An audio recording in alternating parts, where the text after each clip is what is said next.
ಸುಟ್ಟು ಕಾಡಲಿ ಎಂತ ಮಣ್ಣು ಸಹ ಇಲ್ಲವ, ಎಲ್ಲ ಬರೀ ಕತೆ. ಇನ್ ಮುಂದೆ ನಾವು ಬೆಳೆದಲ್ಲಿ 3ನೇ ಬಾಲ್ ಗಡಿಯಲ್ಲಿ ಇಡ್ಲಿಕ್ಕಿಲ್ಲ. ಅದಕ್ಕೆ ಹತ್ರ ಬಂದದ್ದು. ಇದೆಲ್ಲ ನಿಮ್ಮೂರು ಗೊತ್ತಾದ್ರೆ ನೀವು ನಮ್ಮಲ್ಲೇ ಬಂದಿರ್ಬೇಕಾಗ್ತದೆ.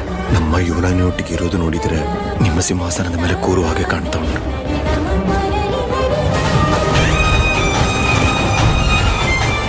ಕಾಂತಾರದವರು ನಮ್ಮ ಬಂದರಿನಲ್ಲಿ ವ್ಯಾಪಾರಕ್ಕಿಳಿದಿದ್ದಾರೆ.